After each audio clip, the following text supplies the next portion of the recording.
నమస్తే, welcome to our channel. Lakshmi Parvathi CM Chandrababu Naidu గారి పైన, అదేవిధంగా లోకేష్ గారి పైన ఆమె తీవ్ర విమర్శలు చేసింది సాక్షి డిబేట్ లో పాల్గొని. మరి ఆమె అన్న వ్యాఖ్యలను ఏ విధంగా చూడాలి, ఇంతకీ ఏం వ్యాఖ్యలు చేశారు, ఇటువంటి అంశాలన్నీ కూడా చర్చించడానికి మనతో పాటుగా ఉన్నారు సోషల్ యాక్టివిస్ట్ శ్రీలీల గారు. నమస్తే మేడం. నమస్తే. లక్ష్మీ పార్వతి సాక్షి డిబేట్ లో పార్టిసిపేట్ చేస్తూ చంద్రబాబు నాయుడు గారిని, అదే విధంగా లోకేష్ గారిని తీవ్ర విమర్శలు చేసింది మేడం. అదే విధంగా లోకేష్ నైతే ఒక క్రిమినల్ కొడుకు అంటూ ఆమె చెప్పింది.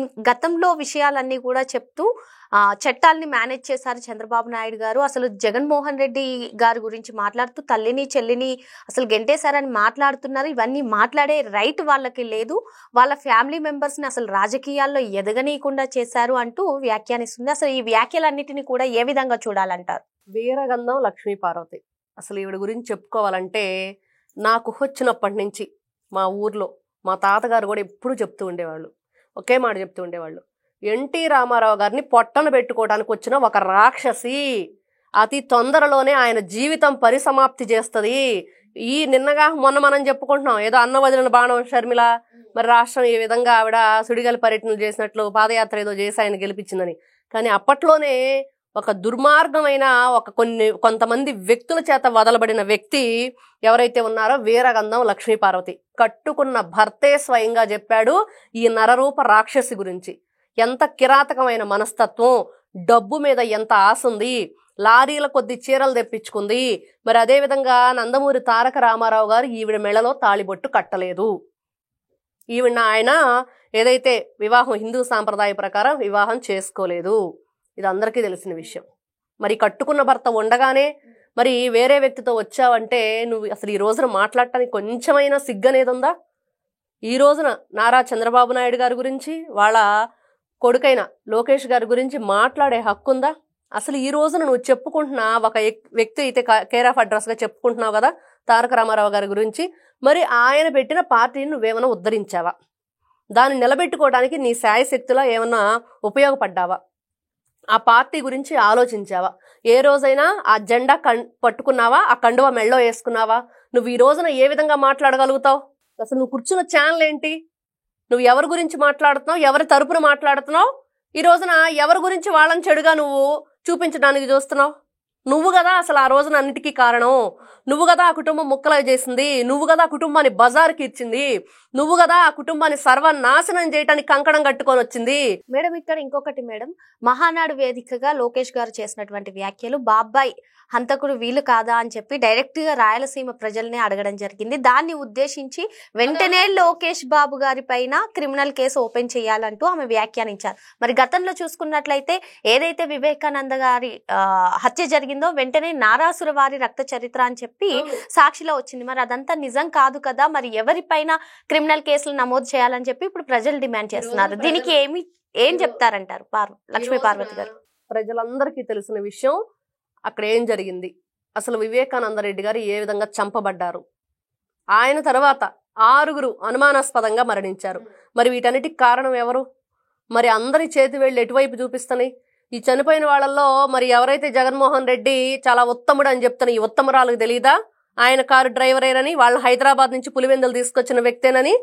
మరి ఈ రోజున ఈవిడ మాట్లాడుతుంది ఈ ఉత్తమరాలు గురించే చెప్పుకోవాలి. ఇంత దరిద్రమైన మనిషి ఇంకెక్కడా కూడా మనకు కనిపించదు. ఇంతది నోరా మురుగు గుంట. ఇంకా ఎందుకు ఉపేక్షిస్తున్నారు ఇట్లాంటి వ్యక్తుల్ని? దేహశుద్ధి చేయించుకోవటానికి ఈ పిచ్చి మాటలు మాట్లాడుతుంది. అతి తొందరలోనే తెలుగుదేశం పార్టీ కార్యకర్తలే కాదు, యావత్ తెలుగు జాతి అంతా కూడా నీకు దేహశుద్ధి చేయటానికి రెడీగా ఉన్నారు. ఈ విధంగానే పిచ్చి పిచ్చి మాటలు మాట్లాడుతూ పిచ్చి పిచ్చి ప్రలాపనలు చేస్తూ ఉంటే లక్ష్మీ పార్వతికి మాత్రం పళ్ళు రాలిపోతాయని ప్రజలందరూ కూడా ఇప్పటికే ఉగ్ర రూపంతో ఉన్నారు. ఇంకా మళ్ళీ ఇట్లాంటి మాటలు మాట్లాడితే అతి త్వరలోనే ఆవిడకు మాత్రం కోటింగ్ అయితే ఖాయమని చెప్పేసి చెప్తున్నారు. ఇట్లాంటి వ్యక్తిని ఏ విధంగా చూడాలి? అసలు ఎన్టీ రామారావు గారి కాలేజీకి పేరు మారుస్తుంటే ఏం చేసావు? అక్కడ మెడికల్ కాలేజీకి మరి అన్నా క్యాంటీన్లు తీస్తుంటే ఏం చేసావు? విగ్రహాలు ధ్వంసం చేస్తుంటే ఏం చేసావు?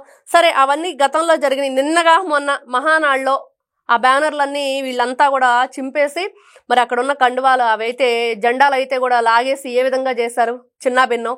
మరి ఆ రోజు నువ్వు మాట్లాడావా? పార్టీ గురించి మాట్లాడేటప్పుడు ఆ పార్టీని ఎవరైతే స్థాపించారో ఆ వ్యక్తి గురించి మాట్లాడేటప్పుడు ఒక గౌరవప్రదమైన స్థాయి ఉండాలి. ఈ రోజున కార్యకర్త కూడా ఏ విధంగా ఉంటాడు, తెలుగుదేశం పార్టీ నందమూరి తారక రామారావు గారు ఏ విధంగా ఆ రోజున ఒక పిలుపునైతే ఇచ్చారో ఆ పిలుపు కోసం ఒక పసుపు సముద్రంలా ఏర్పడిన ఈ రోజుకి మనం చూస్తున్నాం ఏ విధంగా నిలబెట్టుకుంటూ వచ్చారు వీళ్ళంతా కూడా. అట్లాంటి వ్యక్తులు ఈ రోజు ఆ పార్టీలో ఉన్నారంటే కారణం నందమూరి తారక రామారావు గారు. ఇంకొక విషయం చెప్పారు మేడం, అసలు గతంలో నేను కేసులు పెట్టాను, ఆ కేసులు అన్నిటికీ కూడా ముందుకు సాగనీయకుండా చట్టాలని న్యాయ వ్యవస్థల్ని చంద్రబాబు నాయుడు గారు మేనేజ్ చేశారంటూ లక్ష్మీ పార్వతి గారు వ్యాఖ్యలు చేశారు.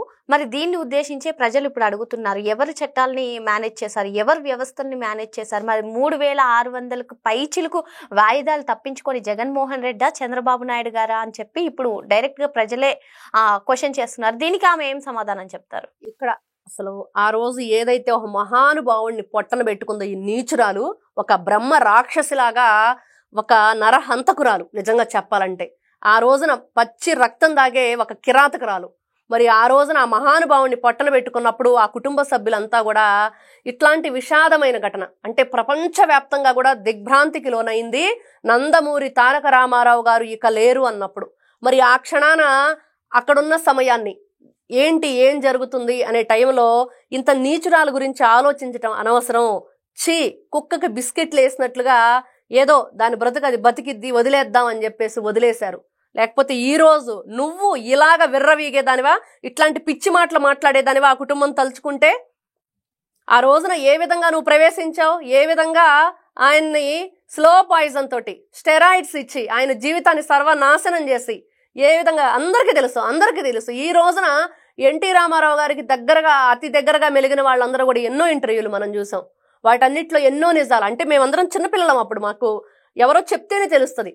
ఇంట్లో మా తాతగారు కూడా చెప్పేవాళ్ళు, ఇది ఒక దొంగ. ప్రతి ఒక్క పల్లెటూరులో అందరికీ తెలుసు, ప్రతి ఒక్కరికి తెలుసు. తెలియని వారే లేరు వీరగంధం లక్ష్మీ పార్వతి గురించి. కట్టుకున్న భర్తే చెప్పాడు కదా, ఇంకేం కావాలి ఇంతకంటే? ఈవిడ నిజస్వరూపం గురించి, కట్టుకున్న భర్తను వదిలేసింది, ఇంక మిగతావన్నీ కూడా తీసేద్దాం. నువ్వు సాక్షాత్తు పెళ్లి చేసుకుని నీ భర్తను వదిలేసి ఎందుకు వచ్చి ఈ రోజున ఈ పిచ్చి మాటలు మాట్లాడుతున్నావు?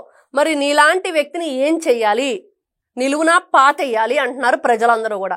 ఇట్లాంటి ఈ వీరగంధం లక్ష్మీ పార్వతి గురించి చెప్పుకోవాలంటే నిజంగా చిరాకైంది. మురుగుంట కంటే దరిద్రమైన ఆ నోరుతోటి ఆమె మాట్లాడే మాటలు మన నోరు కూడా అపవిత్రం అయిపోతుంది. మనం కూడా నిజంగా ఏదైనా ప్రక్షాళన చేసుకోవాలి స్నానం చేసి ఆవిడ గురించి మాట్లాడితే.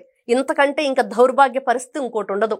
అట్లాంటి ఈ మనిషి ఎందుకు ఈ విధంగా 10 మందిలో ఇట్లాంటి పిచ్చి మాటలు మాట్లాడి తన పరువు తనే తీసుకుంటుంది? అంటే నాకు పరువు లేదని చెప్పుకుంటున్నట్లే ఉంది ఈ రోజున ఆవిడ మాటలు, ఆవిడ విధానం.